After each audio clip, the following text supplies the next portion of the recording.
Bonjour à tous. Aujourd'hui, on se retrouve pour une petite vidéo, petite réaction au marché, ce qui est en train de se passer. Donc là, si vous êtes investi sur les cryptos, vous devez passer de sales journées depuis une petite semaine. Là, on atteint des niveaux, bon, c'est fou, hein, les pertes qu'on a depuis une semaine. Donc là, c'est vrai que c'est compliqué si on n'a pas une stratégie sur le long terme. Donc là, je vais vous montrer sur Coinbase ce que ça représente sur une semaine, la perte. Donc là, vous voyez, un début de semaine, on était à 6000 et quelques. Là, on est redescendu, je suis redescendu à 3900 et quelques. Donc c'est principalement sur mes altcoins, même le Chainlix, c'est fou, 25%. Heureusement que j'ai pas tout laissé sur mes fêtes, les fêtes que vous pouvez voir ici. Et ici, je suis à 847 parce que les fêtes sont descendues à 72 centimes. Là, je me dis, ça risque d'être compliqué. Pour le coup, c'est des crypto-monnaies que je suis confiant pour le bull run, pour ce bull run-là, mais je suis pas confiant sur le long terme. C'était pas des cryptos que j'avais investi en me disant que je les garder 5 ans. C'est pour ça que je m'étais dit que j'allais rediriger une partie de mon capital plutôt sur le Bitcoin, sur une crypto où le gap de gain est pas forcément fou. Mais au moins, dans les périodes de baisse qu'on est en train de vivre là, on est à moins 15%, moins 14, moins 15%. Quand on regarde sur le mois, ouais, le Bitcoin sur un mois, il est qu'à moins 9%. Donc vous voyez, pour quelqu'un qui investit à 80%, 70% sur du Bitcoin, la perte, elle fait mal, mais ça va. Par contre, quelqu'un qui investit comme je le suis, hein, investit de manière plus importante sur les altcoins, la chute fait mal.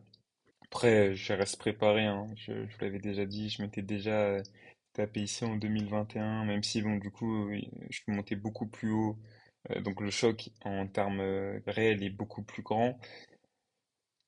Mais j'étais monté à presque 5000 ici en décembre 2021 pour arriver ouais, à 1000 et quelques. Il me semblait même que j'étais à 900 au moment. Mais bon. Donc, moi, c'est pas quelque chose qui m'atteint. Je suis préparé. J'investis vraiment sur le long terme. L'argent que j'ai là, j'avais un objectif d'être à 20 000 à la fin de l'année.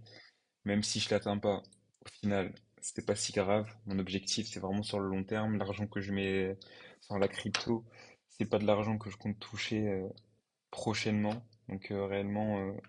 Ça fait mal, mais c'est le jeu. C'est le jeu. Pareil, quand on passe plutôt du côté action, donc là je vais pas parler de mon compte titre, mais je vais parler de mon PEA, où là on est aussi en forte baisse. Donc là c'est principalement dû à moi, hein. C'est ici, là le pire que ma pire ligne, du coup c'est Stellantis ici, que j'ai un PRU de 19 et quelques, et là on est à 14 € 28, donc ça fait mal, c'est ma plus grosse perte, ça fait mal. Après CML aussi, j'étais monté à 1000 et là on est redescendu à 700. Et bon là, on était vraiment trop haut. Je l'ai acheté à 800, donc là comme vous voyez à 824, c'était monté à 1000 et là on est descendu à 712. C'est pour ça, hein, je répète, les actions, encore pire les crypto-monnaies, mais il faut vraiment partir là-dedans que si on est préparé, faut déjà prendre le temps de se comprendre soi-même, si on est prêt à encaisser des baisses, si on est prêt à encaisser des moins 10%, en crypto des moins 20%, sur certaines cryptos, si on s'expose à des altcoins, même des 30, 50%, c'est possible.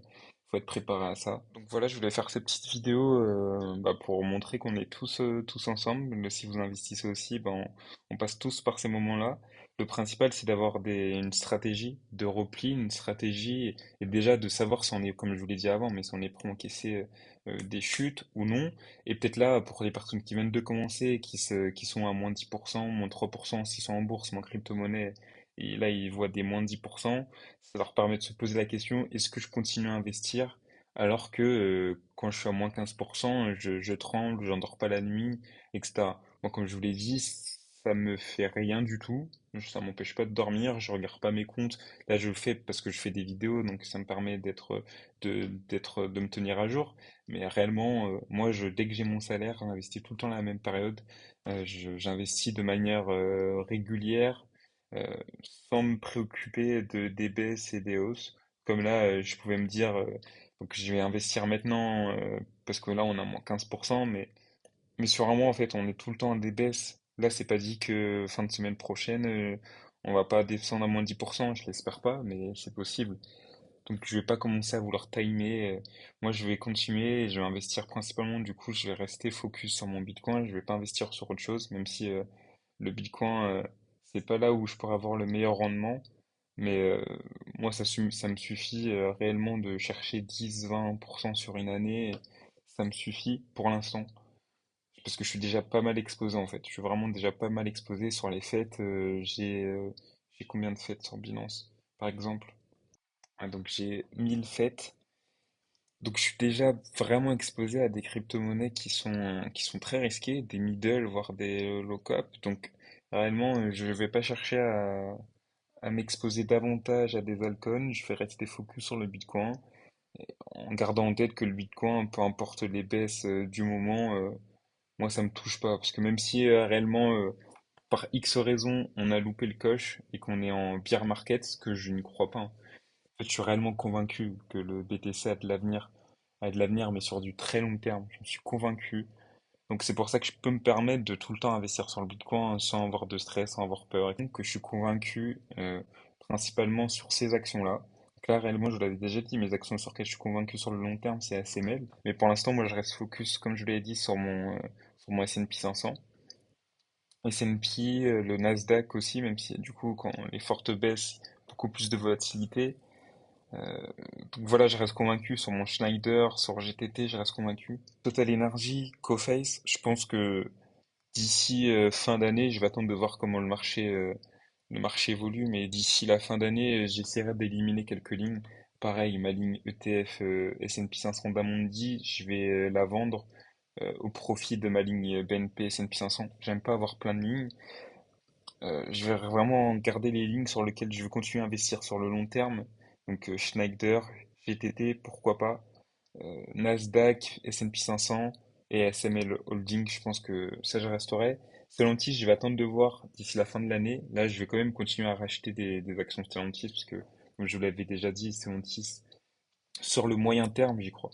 Je pense pas que Stellantis c'est une action sur laquelle je vais investir sur 5-10 ans, mais en tout cas sur les 3 prochaines années, j'y crois vraiment parce que sur le marché européen, les marchés hybrides, les marchés électriques, c'est vraiment Stellantis qui peut vraiment sortir du lot. Donc voilà ce que je voulais vous dire pour aujourd'hui. Fin de la semaine, je prépare une vidéo comme à mon habitude sur mes investissements mensuels. Donc sur mon graphe de finance, je vais préparer les entreprises sur lesquelles je vais investir. Donc là, comme d'habitude, mon CTO, ça va pas bouger.